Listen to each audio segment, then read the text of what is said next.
Audio Jungle.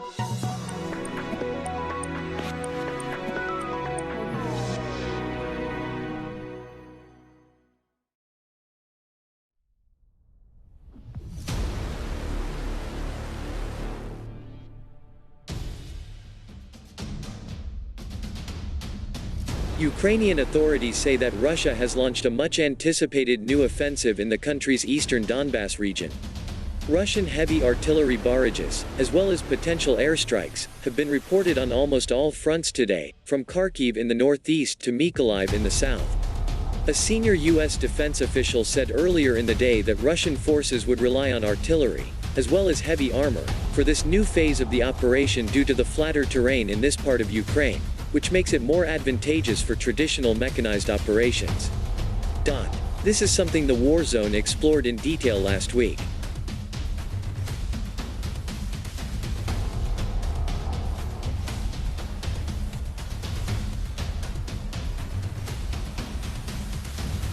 Reports that Russian artillery and aircraft were hitting targets almost simultaneously over large swaths of eastern and southern Ukraine first began to emerge shortly before 2300 local time. There were reports that Ukrainian units in certain areas of the Donbas had been the target of intense bombardment in the previous day, as has often been the case in recent weeks, but the new attacks appeared to be more coordinated.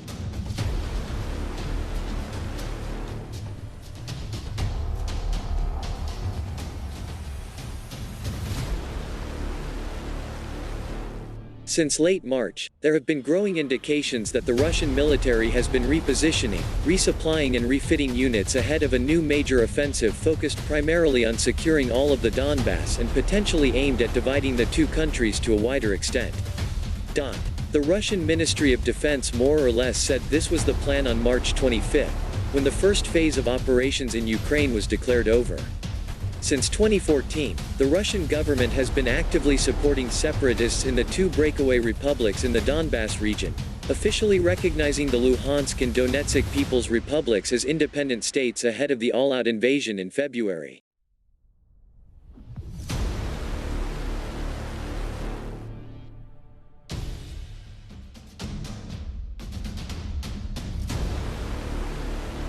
This morning, the active phase of the Russian offensive began almost across the front lines. The invaders are trying to break through our defenses, Oleksiy Danilov, Secretary of the National Security and Defense Council of Ukraine, later wrote on Twitter.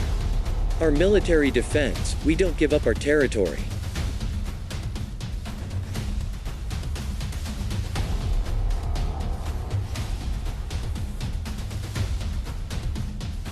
Danilov said the Russian military had been tasked with seizing all of Ukraine's Luhansk and Donetsk regions, which collectively make up the Donbas, as an Easter gift to the country's President Vladimir Putin.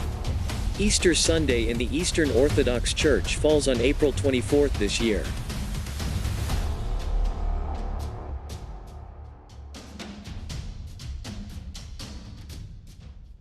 It is not clear what information Danilov might have used to make this judgment.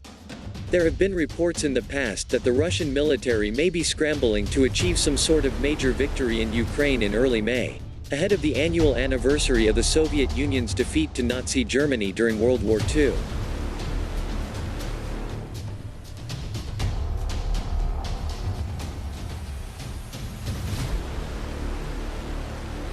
The Russian government has said from the outset that the core objective of the special military operation is the denazification of Ukraine, which many consider an implicit call for regime change.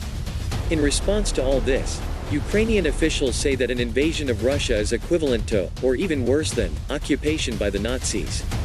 In his tweet about Russia's new offensive, Danilov, who also warned against underestimating Russia and calling on Ukrainian civilians to flee frontline areas, referred to Putin as the Führer, a clear reference to Hitler.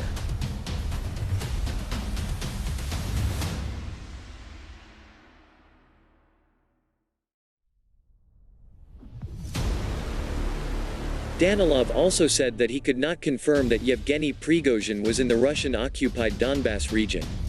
Prigozhin, often referred to as Putin's chef, or Putin's cook, is a well-known oligarch who, among other things, has ties to a private Russian military company known as Wagner and an online misinformation and disinformation organization called the Internet Research Agency. Both has strong ties to Russian intelligence services.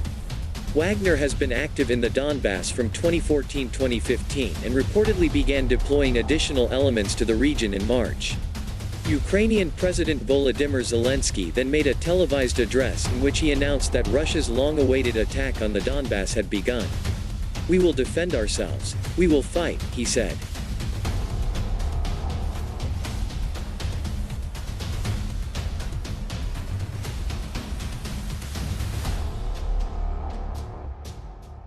The General Staff of the Ukrainian Armed Forces further confirmed that a new Russian offensive appears to have begun.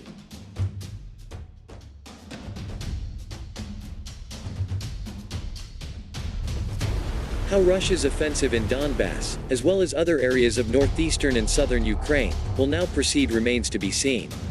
Just today, a senior U.S. defense official said that artillery was expected to play a major role, as it has already in Russian operations in Ukraine.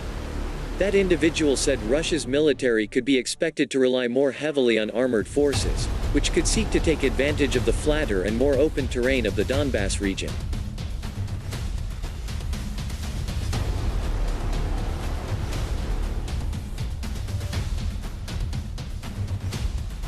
The war zone previously explored how the Donbas presented an ideal environment for mechanized warfare and how, in turn, this meant Ukraine would likely need more tanks and other heavy armored vehicles of its own to push back against any new large-scale offensive in the region. The U.S. government, among others, appears to have arrived at a similar viewpoint in recent weeks, with new military aid packages for Ukraine increasingly featuring armored vehicles and heavy artillery. Until recently, foreign military assistance for Ukraine had been centered almost exclusively on infantry weapons, including shoulder-fired anti-tank and anti-aircraft missiles.